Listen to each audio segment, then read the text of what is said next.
I'm the Assistant Special Agent in charge here in FBI New Orleans.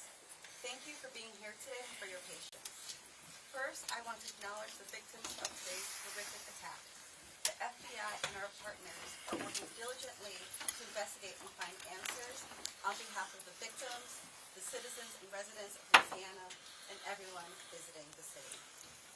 I'm going to provide you some facts and information about what we do know. I know that all of you will have questions, and we will try to provide some answers.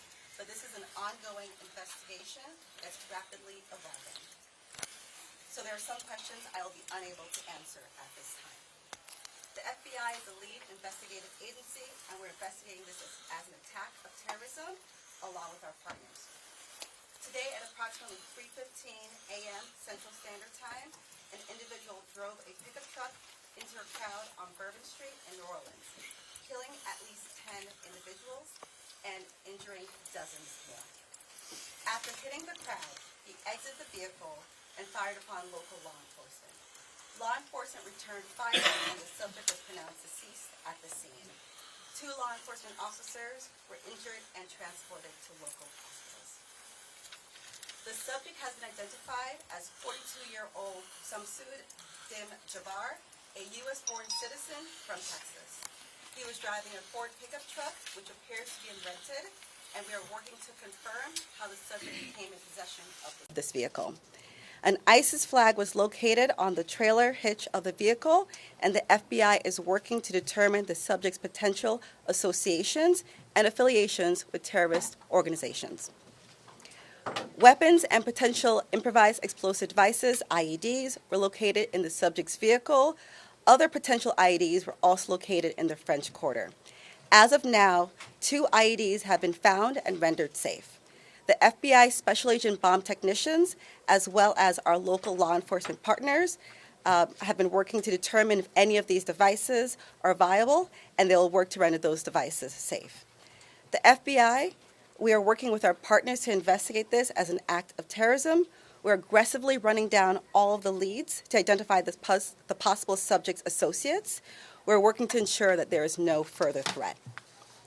We do not believe that Jabbar was solely responsible. We are aggressively running down every lead, including those of his known associates. That's why we need the public's help. We are asking if anybody has any interactions with Samsud Dim Jabbar in the last 72 hours that you contact us. The FBI is asking the public's help. We're asking anyone who has information, video, or pictures to provide it to the FBI. We have set up a digital tip line as well as our 1-800 number, 1-800-CALL-FBI. Please provide us with any information that can assist us in this investigation. Once again, thank you for your patience and assistance. For an updated statements or information, please check the FBI's website and our social media accounts. I will now turn over to Mayor Cantrell. Thank you. Thank you. Thank you very much.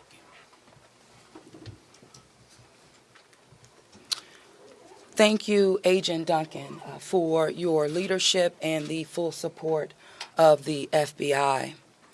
First and foremost, I want to express my deepest condolences to the families and loved ones that were impacted by this tragedy on Bourbon Street and in the heart of the city of New Orleans. And I know that the entire New Orleans City Council grieves along right with me, no doubt about that, and our people and our families. My priority will continue to be to ensure that victims that remain on Bourbon Street now will be serviced and removed as soon as possible. But as stated, the FBI is in charge of this investigation and are doing everything necessary to make this happen. I also want to acknowledge hearing from President Biden, all of our federal partners, but most importantly, calling Governor Landry this morning, responded with haste, and we do say thank you. And of course, a demonstration of a unified support is right here in this room. That's how we collectively responded to this tragedy in the city of New Orleans. The mission now is to facilitate, support, and coordinate safety procedures to keep our residents and our visitors safe. I've gone to the hospital along with Chief Kirkpatrick to visit our police officers, and considering their injuries, they're doing well. As I mentioned, this investigation is ongoing, and the FBI remains the lead in the investigation. It is an active crime scene as well. We are committed, no doubt, to uncovering all details surrounding this tragedy. And we're taking every necessary step to put even more safety procedures in place, especially given the nature of the investigation. I'm going to ask people to do not go around our secured area if there is no essential need to do so. It matters, and again, it is an active crime scene. I also want you all to know that the Greater New Orleans Foundation has set up a fund to assist victims, and that information will be provided to you. Thank you, Ganoff. Again, I want to thank this unified team. We're leaning in. We will be relentless, and we will do everything that it takes to render real justice. This team will. I want to also just thank our citizens for your heartfelt prayers. New Orleans is a world-class city, and I can say that I've heard from world leaders all this morning and up until now, in addition to my brother and sister mayors across this country. They're calling, they're responding, and they're standing with the city of New Orleans. And what they always say and want me to reiterate, they understand the resilience of this community. And we're strong in that regard, and I will say second to none. So with that, I'm going to turn it over to our governor, and as I mentioned, who has not wavered any in leaning in, providing the necessary support, and standing right here with me, and I say thank you, Governor. And I know the First Lady is standing with us as well. Thank you, Madam Mayor. Thank you.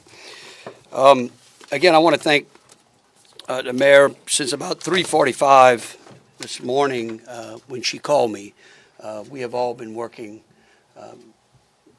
just around the clock to both secure the city and to solve this act. You know, again, I want to reiterate that our prayers go out with all of those who have been affected by this tragedy. I want to thank our law enforcement officers. I want to thank our medical personnel. I want to thank our first responders. And most importantly, I want to thank the two New Orleans police officers who not only laid their life on the line, but were able to eliminate the threat this morning. Let me say, we have made public safety a state priority from day one. And I think that if you look around me today, right now, and you look at the people who are standing around, that is their commitment as well.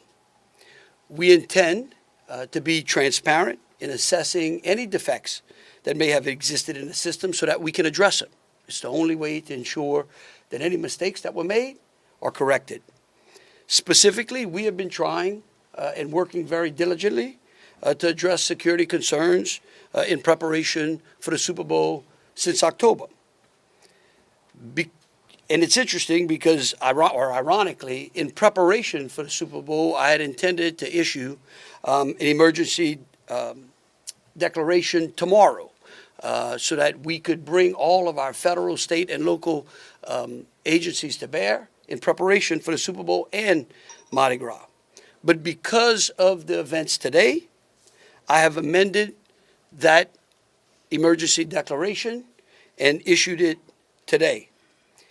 So again, that declaration will allow our federal, state, and local partners to bring all of the resources necessary to get this city safe.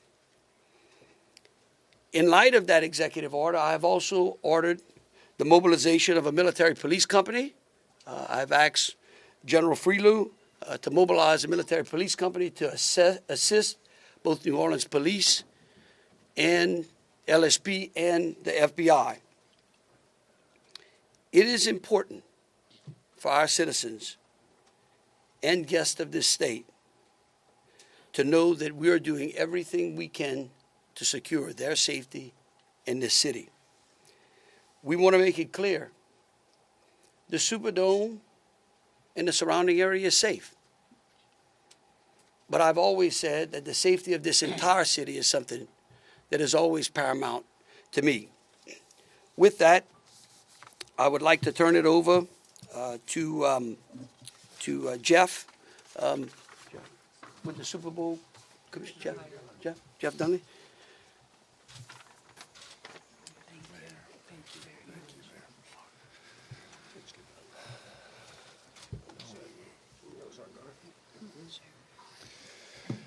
Good afternoon. Obviously, we wish we weren't here for this reason today. The Sugar Bowl Committee has a 90-year history of being a good corporate citizen for the city of New Orleans, and that's why this tragedy hurts us as much as anybody right now. So our condolences, thoughts, and prayers go out to the victims and their families as we all work through this. Of course, anytime we have a major event in the city of New Orleans, public safety is paramount, and we have full faith and confidence in the governor and the mayor and all the assets, the federal, state, and local resources that they've applied to this event so that we can ultimately bring those responsible to justice and carry on with the major events that we have in front of us. Speaking of which, we were scheduled this evening to have a CFP quarterfinal played in the Superdome at 7:45. We have been in consultation with ESPN, with the College Football Playoff, with the Southeastern Conference, with the University of Georgia, with Notre Dame, all parties, and all agree that it's in the best interest of everybody in public safety that we postpone the game for 24 hours. Work is fast about to set up a safe and efficient and fun environment for tomorrow night.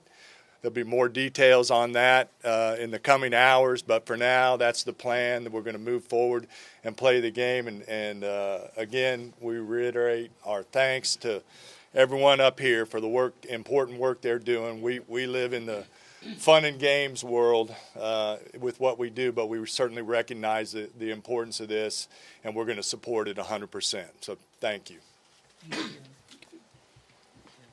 I'd like to bring up Senator Kennedy.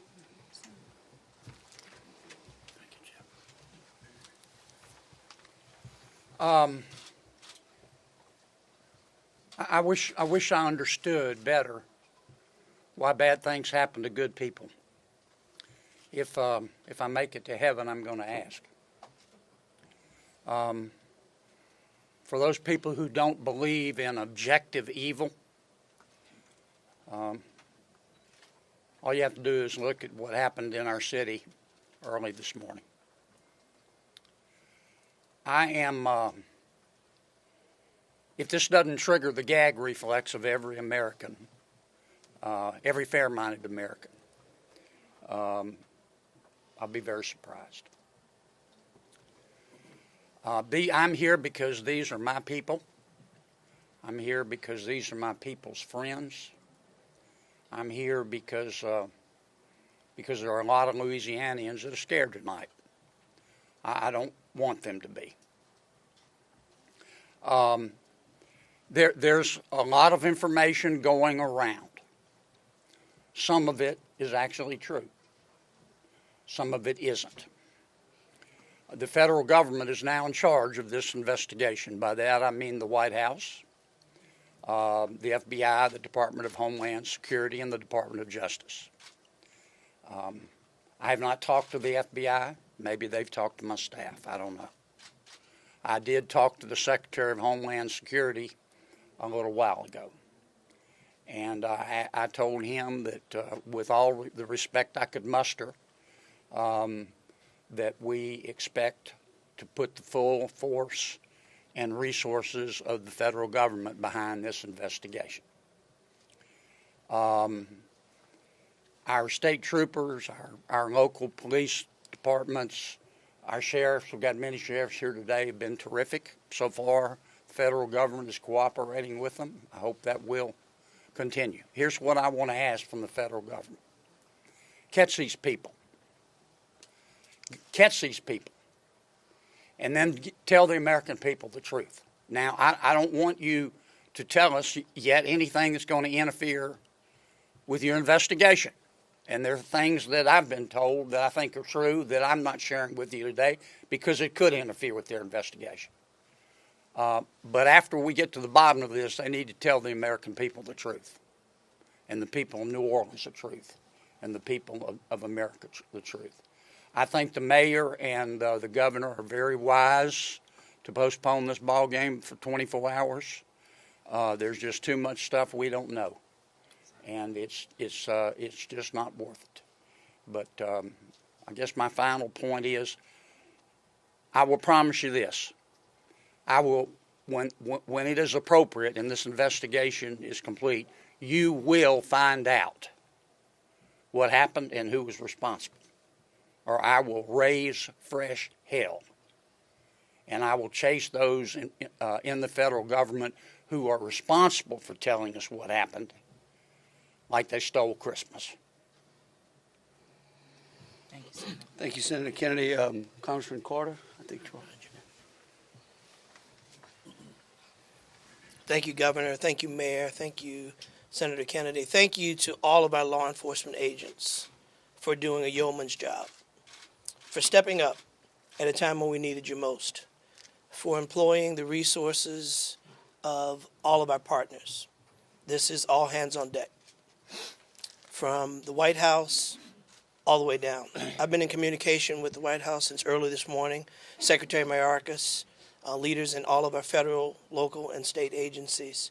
The President has made it very clear that he intends to bring every resource to bear to not only tell the truth, but to provide the resources to bring these cowards to justice. I want to personally thank the men and women in uniform who put their lives on the line to protect our citizens and our visitors. To our mayor and our governor for acting expeditiously and bringing us all together. To our sheriffs from the surrounding areas who have been Johnny on the spot, recognizing that if it happens in New Orleans, it can happen anywhere. We don't have the luxury of being myopic. In this community, we work together. We don't point fingers. We don't blame. We go after the bad guys. Let it be clear that the full faith and credit of the United States and every agency therein is on the ground, working. And for those who may have played a role in this horrific act of cowardice, we will find you. We will bring you to justice. New Orleans is a place that heralds its ability to protect its citizens, that heralds its ability to manage major events, Super Bowls, Sugar Bowls, Mardi Gras, Jazz Fest, Essence Festival. You name it, no one does it better than law enforcement in New Orleans and in the surrounding area. Kudos to those two officers who've been wounded. Our hearts go out to those who lost loved ones. Our hearts go out to those who are wounded and on the mend in the hospital. Citizens, now is the time to stay calm, to be vigilant. This is not a time to come out to sightsee. Listen to your federal, local, state officials. Be vigilant. If you saw something, say something. If you know something, tell someone. There are tip lines, there's information available. Please, all hands on deck. Rest assured that the decision that was made to postpone the game was not done lightly.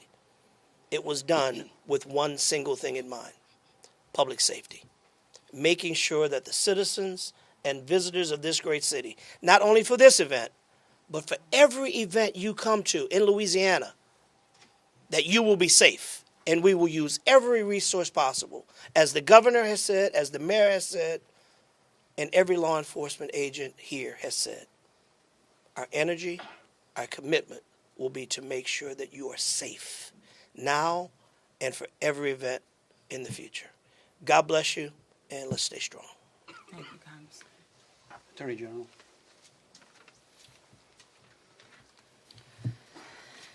I first want to extend my sincerest condolences to the families of the victims. Parents got a phone call early this morning, that no parent ever wants to receive.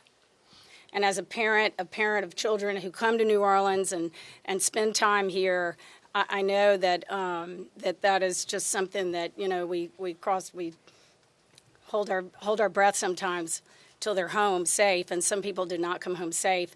And we also have some people who are fighting for their lives right now in the hospital. So I'd ask everyone to pray for them. They need our support, and they need our prayers. This was a heinous act, a heinous, cowardly act, and we will find them, and we will bring them to justice.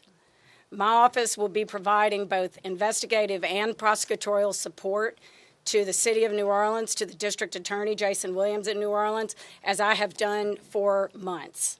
We will continue to do that. We will provide the governor with whatever support that he needs, and the Governor's Office of Homeland Security, whatever support that they need. I'll be here to help. I will be here to stand with the City of New Orleans. We will bring them to justice. Thank you. Thank you. Thank you, Attorney. Thank you, Governor. Thank you, Governor and Madam Mayor. For those who do not know me, my name is Ann Kirkpatrick. I'm the Chief of Police of New Orleans. My official title is Superintendent, but my role is as Chief of Police. You know, you've heard some of the details today, and over the last 24 hours, we had approximately 400 officers in the French Quarter. And as we know, this is not just an act of terrorism. This is evil. And when we face evil, we have a choice. We can run in fear, or we can indeed stand in strength. In a time of crisis, people are looking for leadership. You are looking at the leadership. And I promise you, as the Chief of Police of this city has been tried by fire before. But fire purifies. Fire makes things stronger. We have a plan. We know what to do. We are going to get these people. There is a path forward. Very pleased that we will be back to having a wonderful game tomorrow night. New Orleans police have proven their ability to make the city safer. Just 2 years ago, we were the murder capital of America. Today, from that time 2 years ago, we have driven our murder rate more than 50% down. So we have a track record. But this is different because it's terrorism. Now, I want to thank all of our law enforcement partners. You're fabulous, and we appreciate the partnership.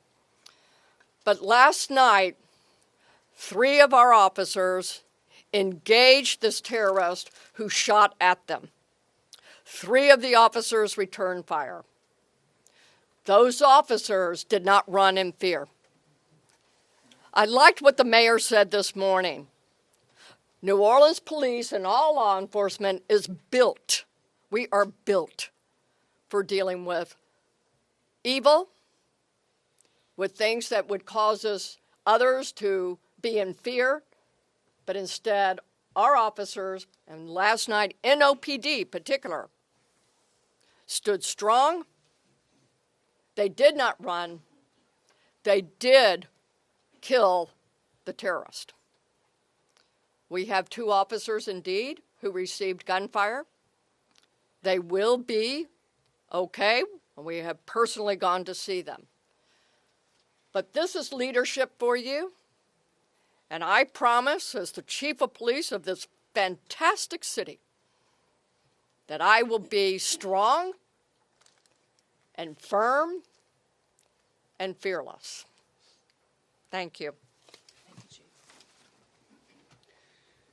Thank you. In wrapping it up, I want to just close with a couple of things. I want to thank Senator Kennedy and Congressman Carter. I want to thank again all of our law enforcement officers out there. I want the families of the victims to know that I will be issuing an executive order that tomorrow, when Notre Dame plays Georgia, every flag of every state building in this state is going to be at half-mast. In remembrance of them, but remembering something else, that fear in this state is a liar. And these folks right here are going to make sure that justice is served. And for the citizens out there that were saying, well, man, do I really want to go to the Sugar Bowl tomorrow? I tell you one thing, your governor's going to be there. That is proof, believe you me, that that facility in this city is safer today than it was yesterday. And as we come to additional events in this city, I know in speaking with Senator Kennedy and Congressman Carter, and FBI acting director, and the incoming administration, that they are going to ensure that this city has the resources necessary to protect our citizens and our guests. And so with that, we'll take some questions. All right, if you could, we'll start over here with CBS. Katie, we'll work our way across the room. If I miss you, just give me a holler. I may not see you. Go ahead, Katie. Thank you, sir. Katie Boyce with CBS News.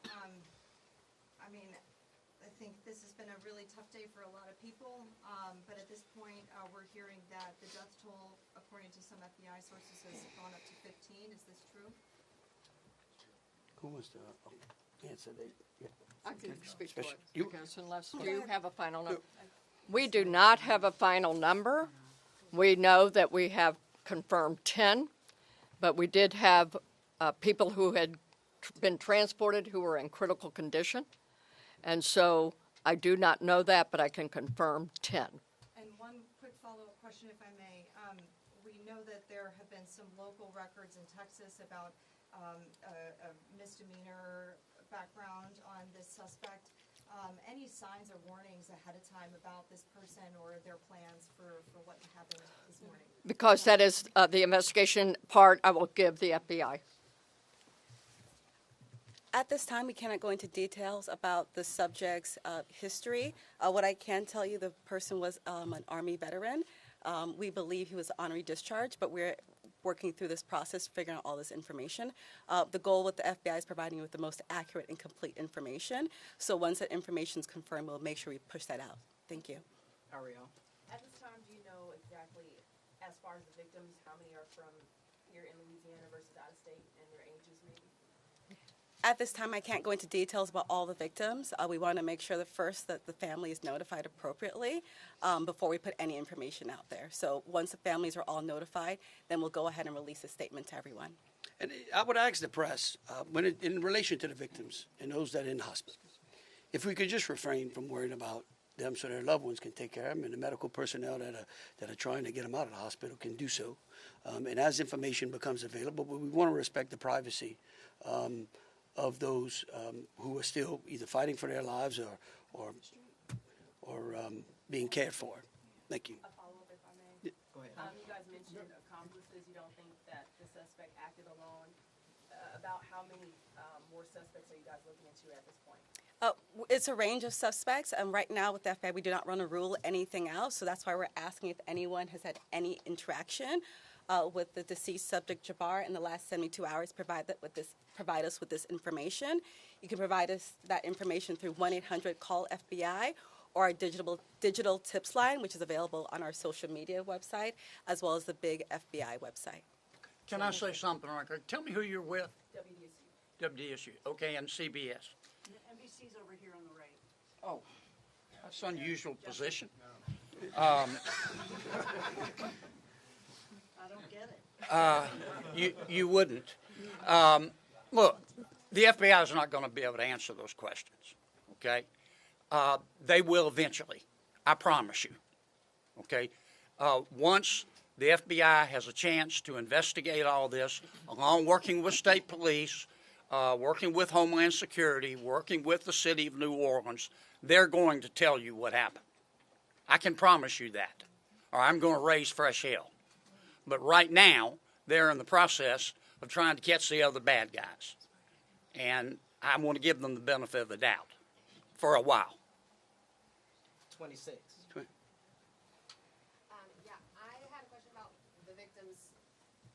I know that there was obviously gunfire exchange, so I guess how many victims were shot and then how many were injured? Look, again, let me reiterate both Special Agent Duncan and Senator Kennedy. There's a lot of, I get that y'all want to know minute details. What we don't want to do is impede this investigation or spend any time talking about things that don't get us closer to hunting these folks down and securing the city. And so at a particular point in time, we will release as much information as we can. But at this time, in relation to the investigation, I would ask y'all to refrain from those. So, ladies and gentlemen, if we're going to just have more of the same as the governor just said, we're going to provide that information, but we're going to wrap the press conference now. Hold on a second. Hold on. Let me finish. You weren't listening. If all of the questions are more of the same, what the governor just said in position, we won't be doing that to provide that information. And if you have a quick, different question, then let's do that quickly and move on. Okay. My question. Whoa. You say there are multiple Ma'am. Hold on, sir. Hold on. Then who was next? We had over here. Hi, Rachel Wolf from the Wall Street Journal. You said you were confident there are multiple suspects involved. What makes you confident in that? Well, like, why would we tell you that? Again, look, we want to answer pertinent questions. But anything that would lead to impeding or endangering this investigation is not going to be said, okay? And we will, as information unfolds, this is a very fluid process. And remember something, too. We're doing two things. We're hunting some bad people down, and we're securing the city, too. We're getting ready for a Sugar Bowl tomorrow. So if y'all would, again, if you have questions regarding Sugar Bowl, the safety of the city, or something to that effect, we're happy to answer. Okay, go ahead. Go ahead, Alyssa. Usually in parts of the French Quarter, specifically in parts of Bourbon Street, there are bollards. We're hearing that some of those may have been down because of repairs. Can you speak to that? And maybe was there any backup option of putting a truck there or an OPD car there? Well, let me tell you, yeah, one, I'm going to let the mayor answer. I want you to know that's one of the first things I thought of this morning when the mayor called me, okay? And I will tell you that whatever the problem was is going to be solved. Thank you, Governor. Thank you, Governor, and thank you for the question. I do understand that it's been on your radar since this morning. As it relates to the bollards on Bourbon Street, over 10 years ago, over 10 years ago, the city of New Orleans implemented an infrastructure project placing bollards on Bourbon Street. Shortly thereafter, the malfunctions of those bollards ensued from Mardi Gras beads on down. But the New Orleans Police Department, of course, deemed them inefficient because they did not operate the way that they were intended to do. Because the city of New Orleans is hosting Super Bowl this year, it gave the city of New Orleans an opportunity to go further and deeper with infrastructure improvements, as we've been talking about. So as a result of that, we were able to build in bollard replacement into our Super Bowl infrastructure package. And because of that, the city of New Orleans has moved forward with that infrastructure that is nearing completion. Bollards were not up because they are near completion, with the expectation of being completed, of course, by Super Bowl, way before Super Bowl. But that is the reason. Now, the New Orleans Police Department and Chief, you can speak to the deployment to respond to our needs and existing conditions. All right, so we have been aware of the bollard situation for a long time, and we did indeed harden those target areas where the bollards are. We have patrol cars out there as a hard target, as well as with barriers. Now, I want to share with y'all, if you did not know, that this particular terrorist drove around onto the sidewalk and got around the hard target, where he did have a car there, we had barriers there, we had officers there, and they still got around.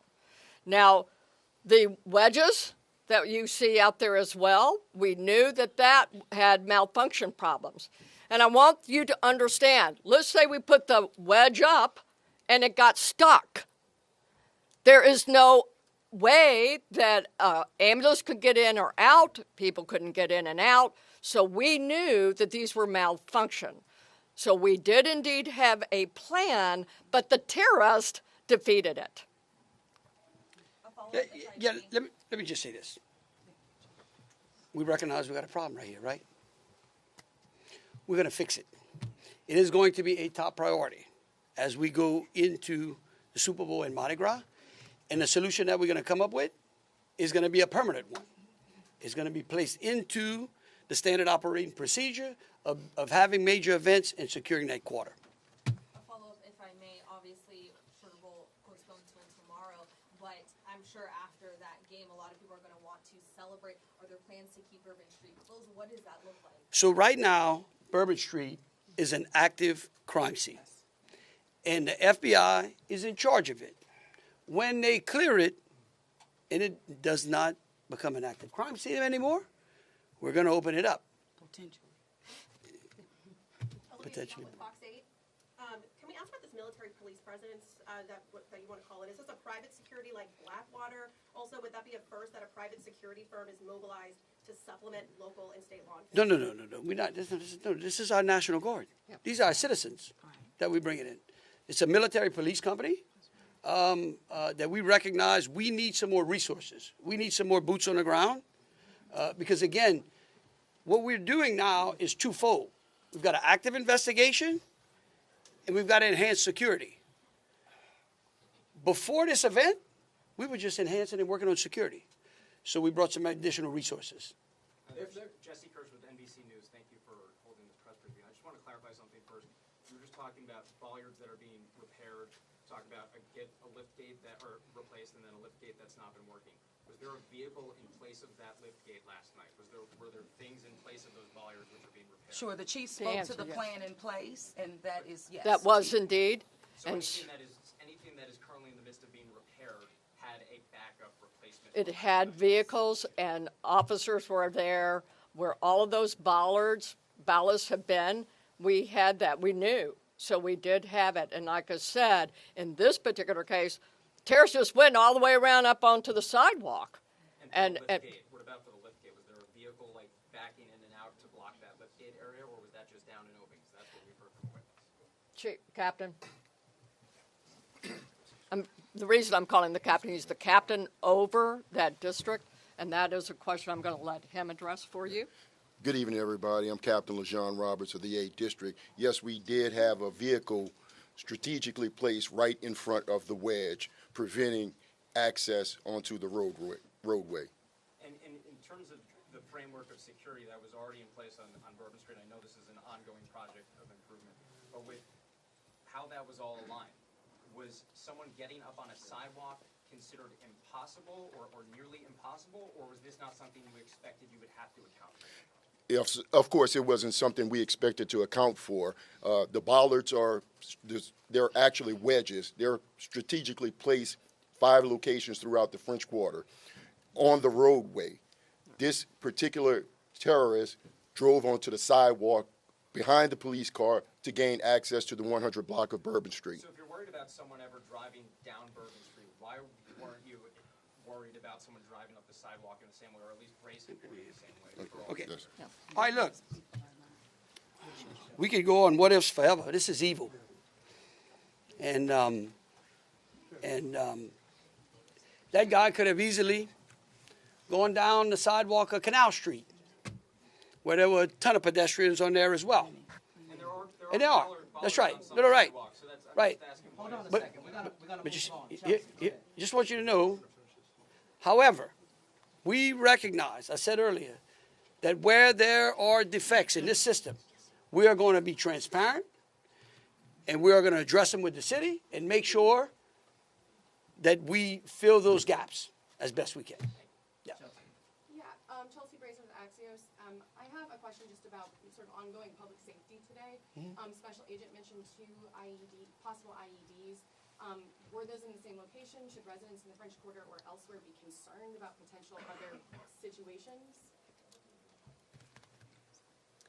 The two IEDs, they were in different locations, and what we've done in conjunction with our local and state partners, we've gone through and done a sweep to identify anything that we thought was suspicious, and we have not. However, as I said before, if the public sees something, please reach out to us so that way we can go through and verify that we did not miss anything. But we conducted initial sweeps, I think, starting shortly after our initial So I'm going to thank you, press conference. Agent. I do want to share that we have a plan, and we have been implementing that plan. One of those plans is that we have swept all of these areas. The word swept means we have put officers out there as a grid, walking down the streets, every street in the French Quarter, looking for suspicious packages, bags, ice chests, you name it. And they have been walking it as a grid. We've been doing the same thing on Poydras and all the accesses into the Superdome. Part of the safety plan is we have bomb dogs out there sweeping the Superdome and all the exterior area, and we're locking that down. That will be locked down through the game tomorrow. So that's a part of that safety plan, and we've already been implementing it. Okay, thank you all for Yep. coming out. Question back here for the governor on the MPs. How many MPs will be deployed to New Orleans? Right now, there's I think it's General Freelo, 100? 100. 100, and, yeah. All right. Thank you all so much. Thank you. Thanks for watching. Stick around by subscribing today and don't miss a single video.